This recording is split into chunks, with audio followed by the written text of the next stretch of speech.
Hi, I'm Annie Botticelli, and this is the Storyteller Forecast for Taurus for May 2016. Go to my website, anniehelpsyou.com, and check out the latest blog posts that I have there on astrology and other topics like health. And while you're there, sign up for my free email newsletter and become part of my community. So what's going on in May? We have so much to talk about. Let's first talk about the things I'm most excited about, which are two things. One, that Jupiter is going direct, and two, that we have a massive amount of coherent angles called trines. Trines are sweet, easy, flowing, magical angles, and there are lots of them this month. It's kind of crazy. So it's like a surprise patch of sweetness in the midst of this wall of retrograde. In recent reports, if you've been listening, we talked about the eclipses in March. Some of those powerful eclipse changes, for better and worse, started to come in as early as the beginning of January.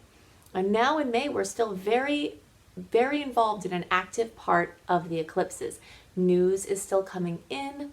Adjustments are still being made to news and information. Some of the news would have been wonderful for some of you. Some of it could have been the worst possible news, and some of you are getting some of all of it. Eclipses often bring radical experiences, and in May, we're still working with that. We have Mercury retrograde from April 28th through May 22nd. We have Mars retrograde from April 17th through June 29th. If you had listened to my reports in March and April and even February, I was talking about trying to more or less weave your web in February and March. And then as Mars goes retrograde and then Mercury joins it, it's kind of a time to sit back and let the food come to you.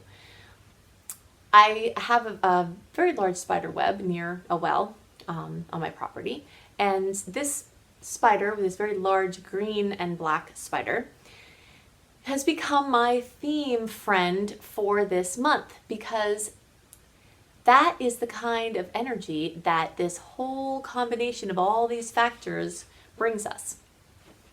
It brings us the promise that food is coming, and we can attune to the vibrations and feel something coming, but it's not the time to go out and get it. It's not the time to actively pursue anything, to launch something, to start something new. Now, starting something new like getting a new kind of mayonnaise or taking a new road to work, that's not what I'm talking about. Of course, we do new things every day, and really it's better for your brain health, and your brain longevity to do different things every day. I'm talking about the big things of consequence. When Mercury and Mars are in retrograde, it's not the time to make big life-changing decisions and then try to really go after and activate change from your personal will. If something comes to you, then you have the opportunity to respond. And these trines and Jupiter going direct are telling us that there's a really good chance that some things are going to be coming to you. Now, before we get to that, I want to get back to Jupiter and the trines, but I want to talk about birthdays. So the rest of you who didn't have your birthday already at the end of April, you are having your birthday in May. Birthdays are a wonderful time for moving along this journey of making your wishes come true. I actually have a new video out, which should be out the same day or the day after I post this one, called Making Wishes Come True, and then it says in parentheses, using astrological power periods. One of the astrological power periods is your birthday. The sun in the sky represents the things you want, the things that make you light up with excitement. And on your birthday, the sun in the sky has gotten back to the same point it was at in your chart, creating this portal of creation.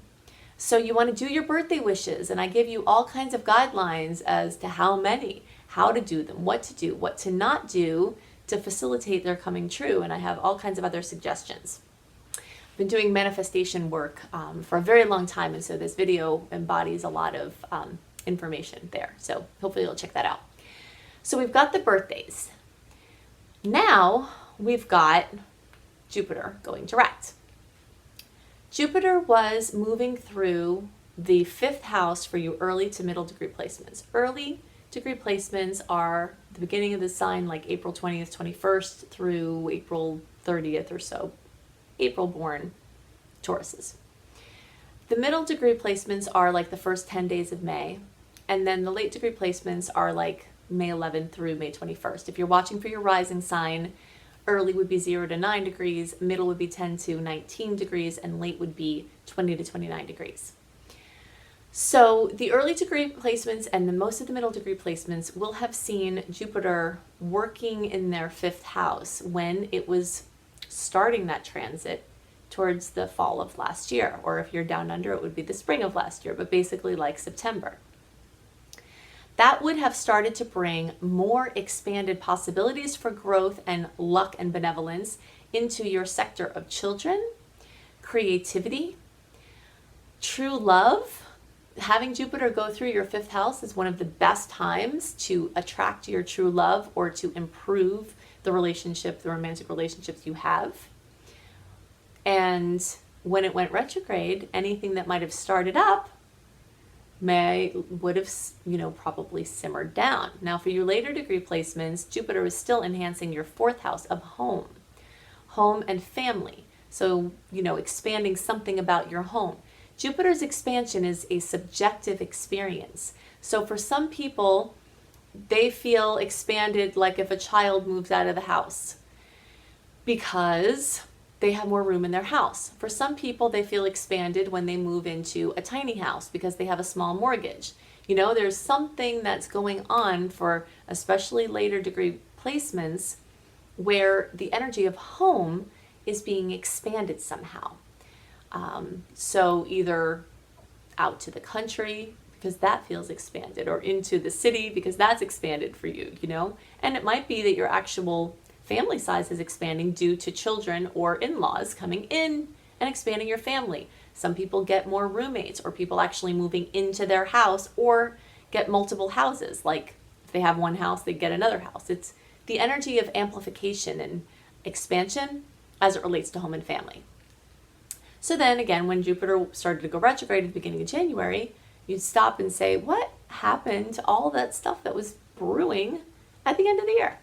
What happened is that Jupiter was testing the groundwork for expansion.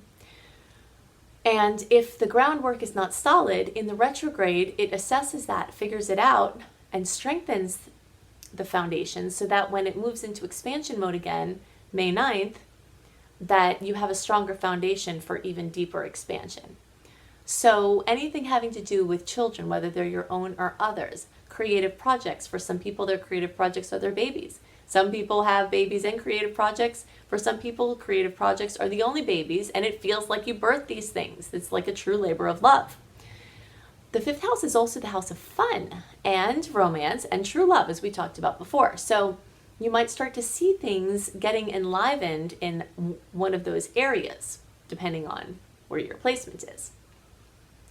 For the short term, the early degree and most of the middle degree placements are having this energy of rebirth. This is what happens after your birthday, or after the sun moves over your ascendant, if you're watching for your rising sign. When the sun and the other personal planets start to move into the 1st house, it's like, yay, rebirth, clean slate energy.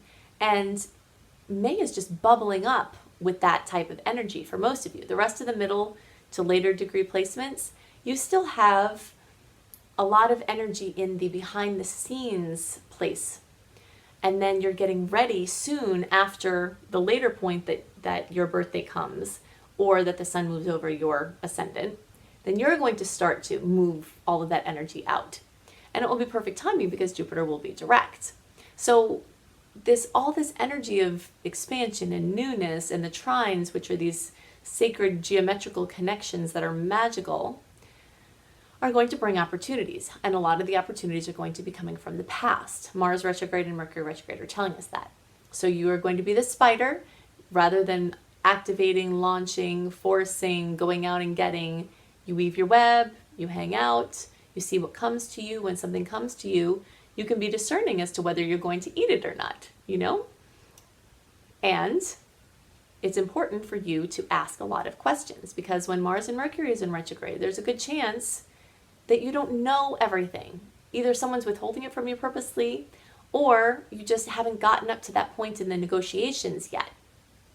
If you can avoid agreeing to something if you're not in danger of losing the outcome, try to at least wait until May 25th before you agree to anything. And if you can, longer than that, because you want that chaotic communication, contractual chaos to pass as much as possible. So if you wait until into June, you're avoiding at least most of the worst of Mercury retrograde. After June 8th, Mercury retrograde is completely clear. The shadow period is done. But you're still in Mars retrograde. So if you can push it out into July, with your back and forth, then that might be the best choice. So you just have to feel it as it goes.